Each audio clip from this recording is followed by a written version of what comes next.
Shri Radhe Radhe students, welcome back to my YouTube channel. तर आज आपण 9th स्टँडर्डचा चॅप्टर जो जॉमेट्रीचा आहे फर्स्ट चॅप्टर तो चालू केला होता. त्यामध्ये प्रॅक्टिस सेट 1.2 याचे आपण जे आधीचे 4 क्वेश्चन्स होते ते कंप्लीट केले होते.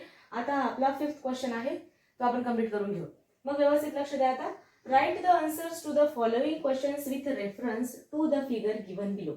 आपल्याला हे क्वेश्चन्स दिलेले आहेत आणि रेफरन्ससाठी एक फिगर दिलेली आहे.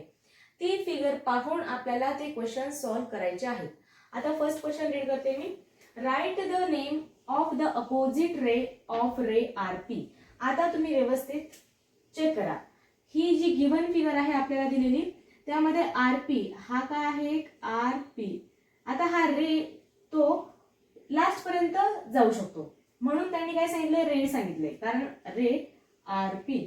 आता तुम्हाला अपोजिट साइड काय असेल हे सांगून देते मी. बघा, जर समजा आपल्याला एक अशी लाईन दिलेली आहे, हे पॉइंट्स आहेत इथे क्यू पी आर.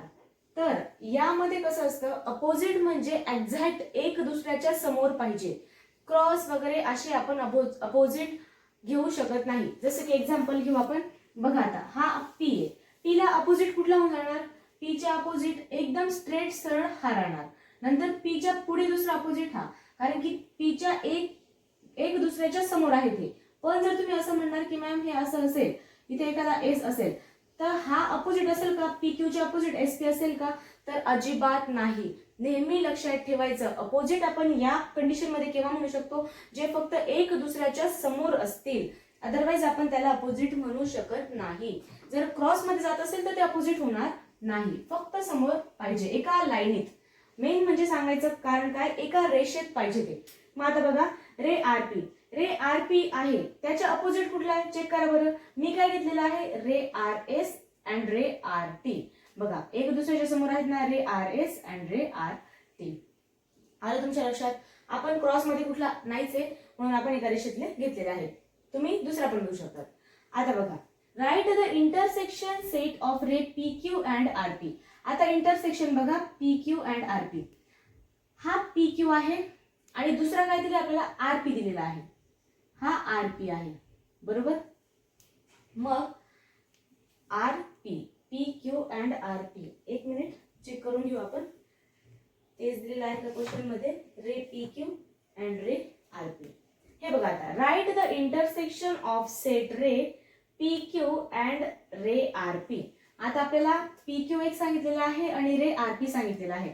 त्यामध्ये विचारलेलं काय आहे की तुमचा इंटरसेक्शन कुठला आहे. इंटरसेक्शन कशाला म्हणतो आपण, कॉमन. तर आता एक एक्झाम्पल आहे, मी तुम्हाला इथे रफ फिगर काढून दाखवते म्हणजे तुम्हाला व्यवस्थित समजेल, कन्फ्युजन काहीच राहणार नाही.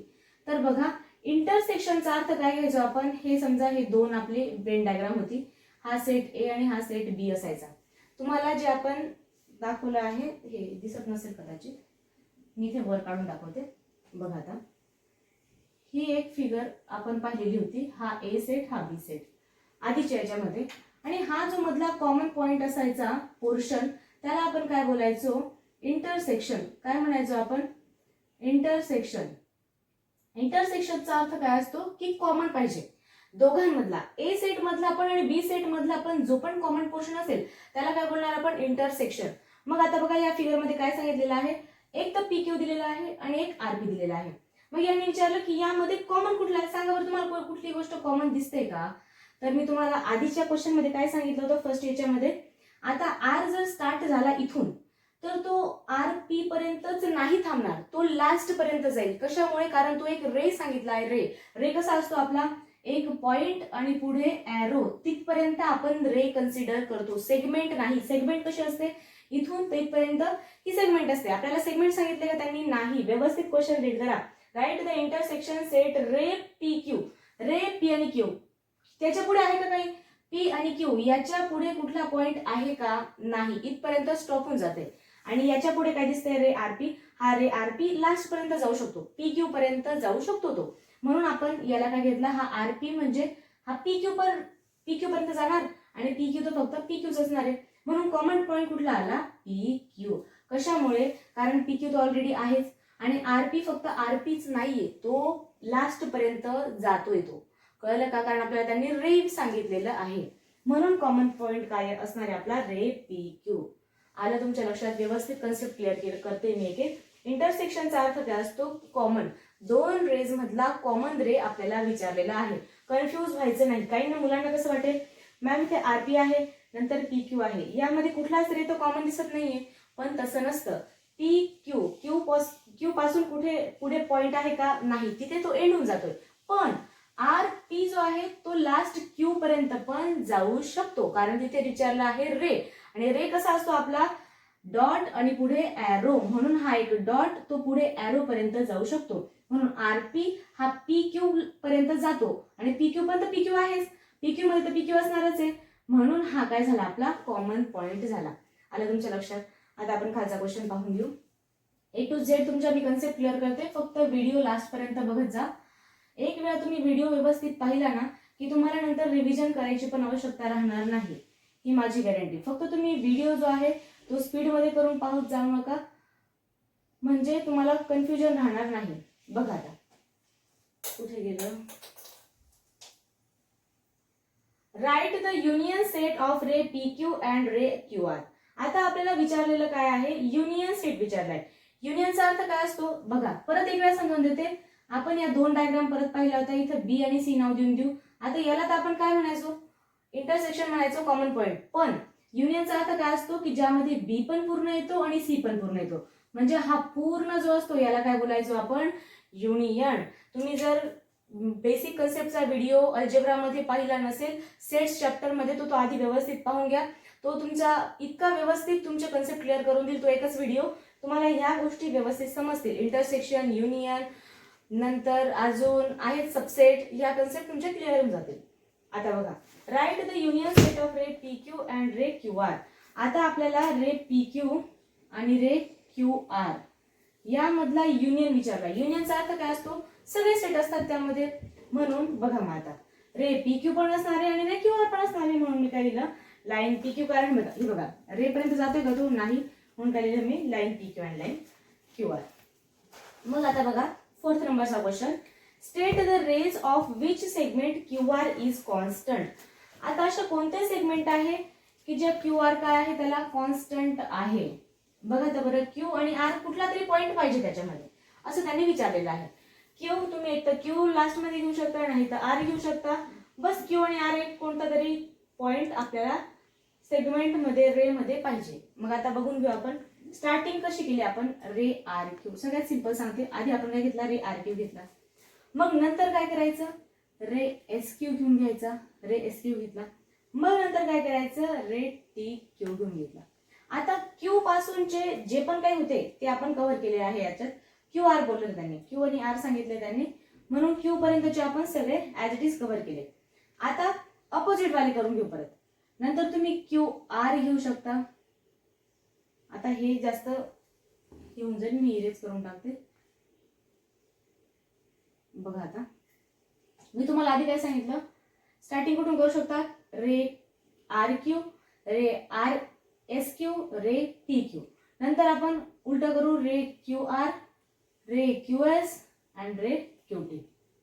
आलं तुमच्या लक्षात? म्हणजे दोघं पण क्लिअर होतात. क्यू आणि आर दोघं येऊन गेला त्यामध्ये. आता बघा, write the pair of opposite ray with the common end point R. आता यामध्ये विचारले अपोजिट रे विचारले आणि मी तुम्हाला म्हटली या आधीच अपोजिट रे कसे असतात? एक्झॅक्ट जो पण आपल्याला रे दिलाय त्याच्या समोरासमोर एका रेषेतले यांनाच आपण अपोजिट म्हणतो. कुठेही अंदाजे आपण अशी लाईन असेल याला अपोजिट म्हणणार असं होत नाही. बिलकुल स्ट्रेट लाईन पाहिजे तरच आपण अपोजिट म्हणू शकतो. बघा बरं मग आता फिफ्थ नंबरचा क्वेश्चन मध्ये आपल्याला काय विचारलेलं आहे? Write the pair of opposite ray with common end point R. हा एंड पॉइंट असला पाहिजे आर. आता आर जर एंड पॉइंट असला असं तर काय घेऊ शकतो आपण? एक तर आरपी घेणार, या साईडला राईट साईडला आरपी घेणार आणि दुसरा लेफ्ट साईडला आर एस घेणार. कारण मी तुम्हाला काय सांगितलंय? एका रेषेत समोरासमोर हवे. आरच्या समोर लेफ्ट साईडला एस दिसतोय म्हणून आर एस घेतला. आरच्याच समोर राईट साईडला पी दिसतोय म्हणून आरपी घेतला. समजलं तुम्हाला? आता हे सब क्वेश्चन 5th पर्यंत आपण कंप्लीट केले आहे. नंतर जे आपण अजून मे बी रिमेनिंग 2 असतील ते आपण कंप्लीट करून घेऊ. क्वेश्चन नंबर 6 पाहतोय आपण. Write any two rays with common end point S. आता आपल्याला काय विचारलंय, कॉमन एंड पॉइंट एस आहे तो आपल्याला घ्यायचा आहे. मग तुम्हाला मी जसं सांगितलं त्याप्रमाणे एस ला कॉमन एंड पॉइंट काय असू शकणार आहे, एक तर असणार एस आर, दुसरा एस टी.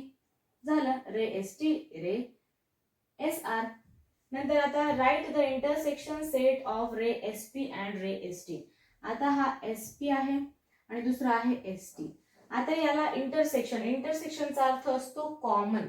आता यामध्ये कुठला कॉमन येणार बरं सांगा तुम्ही, रे एस टी आणि रे एस पी यामध्ये कॉमन कुठला येणार, तर पॉइंट एस. हा एस टी मध्ये पण आहे आणि पी एस पी मध्ये पण आहे एस, तर कॉमन पॉइंट कुठला असणार आहे, पॉइंट एस.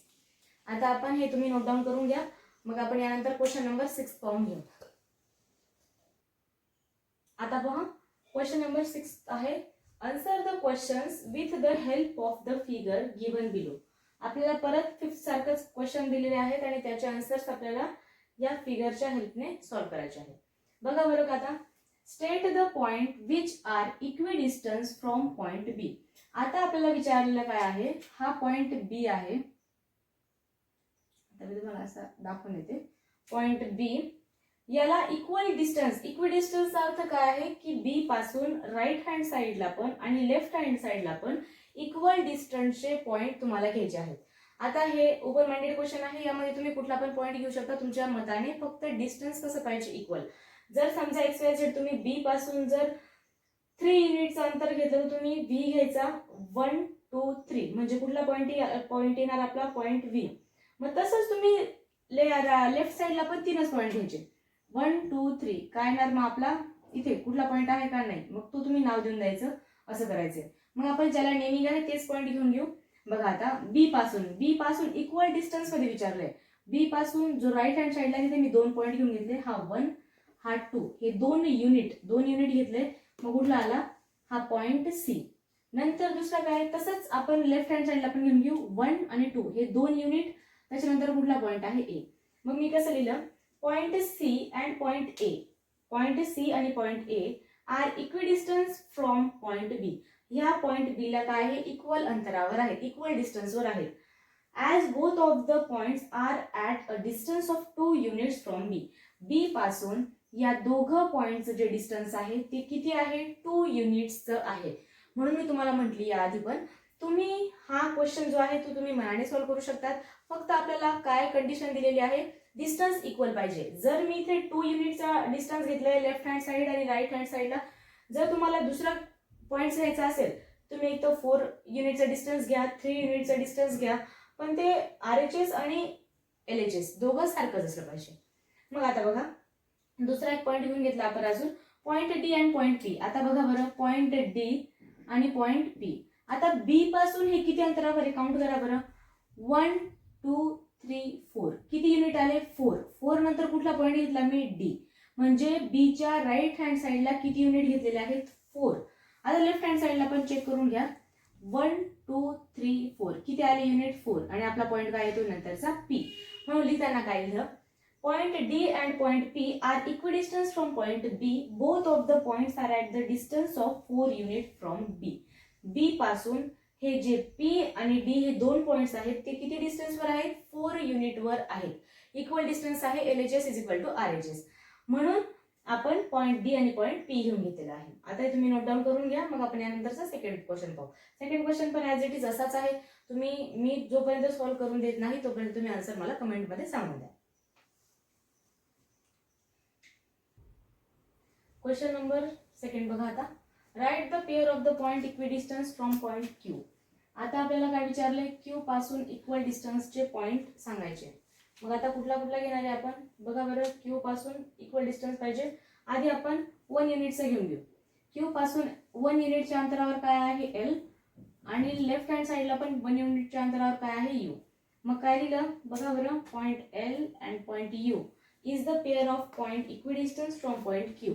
क्यूला इक्विडिस्टन्स आहे ते आणि युनिट काय आहे त्याचं 1. म्हणून काय लिहिलंय, as both of the point are at a distance of 1 unit from point Q. Point Q पासून या दोघांचं अंतर किती आहे, 1 युनिटचं आहे. आता अजून दुसरा पॉइंट येऊ शकतो का सांगा बरं, अजून येऊ शकतो. क्यू पासून किती डिस्टन्सवर येईल तो, 2 युनिटवर येणार. बघा हा 1 युनिट हा 2 युनिट किती आहे, पी. P, मग आता हा P आणि नंतर इकडे काय आहे 1 आणि 2, मग काय येणार आहे R. मग काय लिहिलं मी point P and point R is the pair of the point equidistance from point Q. किती युनिटने इक्विडिस्टन्स आहेत त्या Qला 2 युनिट आणि 2 युनिट. आधी किती होतं 1 युनिट आणि नंतरचा किती आहे 2 युनिट. म्हणून आपला हा सेकंड क्वेश्चन कंप्लीट झाला आहे. त्यानंतर आपण थर्ड क्वेश्चन पाहून घेऊ. तोपर्यंत हे नोट डाऊन करून घ्या. क्वेश्चन नंबर थर्ड पाहून घ्या. Find distance UV, distance PC, distance VB and distance UL. मग आता आपल्याला काय करायचं आहे आधी 1 बाय 1 आपण सॉल्व्ह करून घेऊ. डिस्टन्स UV आपण आधी फाइंड करू. डिस्टन्स बघा आता इथे डिस्टन्स U अँड V. मग स्टार्टिंग कसं करायचं मी तुम्हाला याआधी पण सांगितलेलं आहे. ज्यावेळी आपण डिस्टन्स फाइंड करतो त्यावेळी कुठला साइनचा यूज करतो ओनली मायनस. अदरवाइज आपण दुसरा कुठला साइन यूज करू शकत नाही. मग आता बघा आधी U चे कोऑर्डिनेट घेऊन घेऊ. द कोऑर्डिनेट ऑफ पॉइंट आधी असं लिहून घ्यायचं the coordinate of point U is काय आहे U चा कोऑर्डिनेट पॉइंट चेक करा तर बरं. U चा काय येणार आता इथून स्टार्ट करा. कुठून इथे काय येईल काही नाही 0 नंतर काय येणार इथे काय नाही म्हणजे -1 हा -2 इथे काय येणार -3 इथे -4 इथे काय येईल मग U च्या खाली -5. मग U चा कोऑर्डिनेट पॉइंट काय झाला आपला -5. तसंच आपण V चा काढून घेऊ. The coordinate of point V is V चा बघा बरं कोऑर्डिनेट पॉइंट काय आहे. आता इथे पण 1 इथे 2 आहे इथे 3 इथे 4 ऑलरेडी आहे इथे काय लिहून घेतला आपण 5. मग इथे कोऑर्डिनेट पॉइंट काय झाला 5. मग आता इथे सांगा बरं मला या दोघांमध्ये ग्रेटर दॅन कुठला आहे. नेहमी पॉझिटिव्ह नंबर काय असतो आपला मोठा असतो निगेटिव्ह नंबर पेक्षा. मग याला काय केलं आपण ओपन साइन देऊन दिलं. मग नंतर बघा आता डिस्टन्स फाइंड करताना कसं फाइंड करायचं distance UV is equal to आधी मोठ्या नंबर मधूनच आपण लहान नंबर मायनस करणार. म्हणून हा 5 मायनस हे कशाचं साइन आहे डिस्टन्स फाइंड करायचं आहे म्हणून हे मायनस आहे. नंतरचं मायनस साइन कशाचं आहे -5 आहे म्हणून. मग नंतर 5 मायनस मायनस काय होऊन जाणार प्लस. आन्सर किती आला आपलं डिस्टन्स UV चं 10. किती आन्सर आला आपलं डिस्टन्स UV चं 10. मग आता बरोबर तितकंच आहे डिस्टन्स. मग आता आपण नेक्स्ट फाइंड करून घेऊ. बघा आता इझी होतं एकदम सगळ्यात सिंपल. तसं आपण इथे आता सेकंड नंबरचा क्वेश्चन पण सॉल्व्ह करून घेऊ. बघा डिस्टन्स PC फाइंड करायचा आहे. डिस्टन्स PC यामध्ये पण कसं करणार the coordinate of point P is. आता पॉइंट P चा कोऑर्डिनेट सांगा मला काय आहे. P कुठे दिसतोय तुम्हाला P त्याचा कोऑर्डिनेट पॉइंट काय आहे -2 तो लिहून घेतला. नंतर कसं करायचं द कोऑर्डिनेट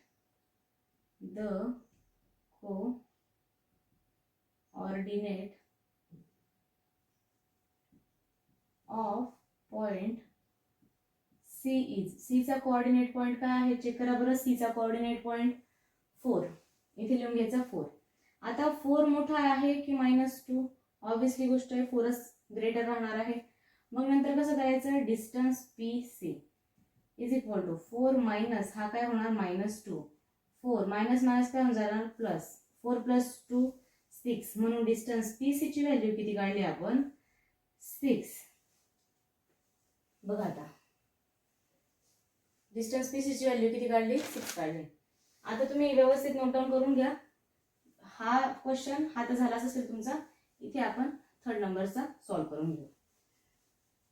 बघा आता थर्ड मध्ये काय दिलंय distance VB. Third distance VB तसंच लिहायचं इथे पण the coordinate of point V is. V ला कोऑर्डिनेट पॉइंट कुठला आहे सांगा बरं 5. नंतर B चं बघून घेऊ आपण the coordinate of point B is. B ला कुठला कोऑर्डिनेट आहे 2. मग आता 5 ग्रेटर दॅन 2 इथे कसं लिहिणार मग लगेच distance VB is equal to मोठा कुठला आहे 5 5 - 2 3. डिस्टन्स VB ची व्हॅल्यू किती काढली आपण 3 झाला. आता आपण 4th नंबरचा पाहून घेऊ इथे. तोपर्यंत तुम्ही नोट डाऊन करून घ्या. सगळ्यात इझी सम्स आहेत. तुम्ही व्हिडिओ व्यवस्थित पाहत चला म्हणजे तुम्हाला कन्सेप्ट व्यवस्थित क्लिअर होते. आता 4th नंबरचा आहे डिस्टन्स UL. इथे पण लिहायचं द कोऑर्डिनेट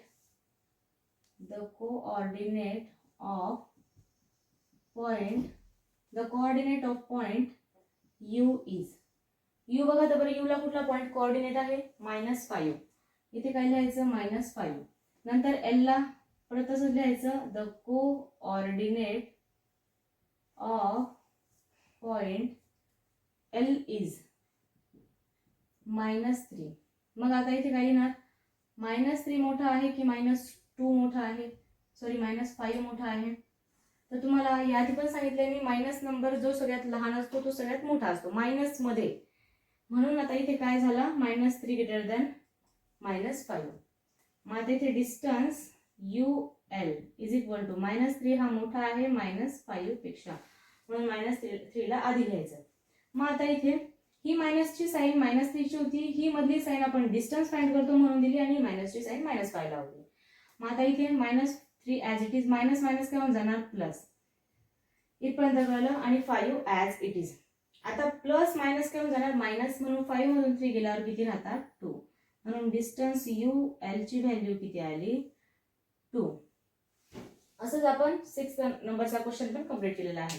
आता आपला इथे प्रॅक्टिस सेट 1.2 पूर्ण कंप्लीट झालेला आहे. जर तुम्हाला काही डिफिकल्टी असेल तर तुम्ही मला कमेंट करून सांगू शकता.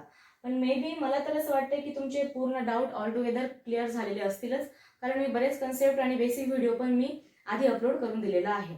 म्हणून जर तुम्हाला हा व्हिडिओ आवडला असेल तर चॅनलला सबस्क्राईब करा, लाईक करा आणि तुमच्या फ्रेंड्सपर्यंत शेअर करा.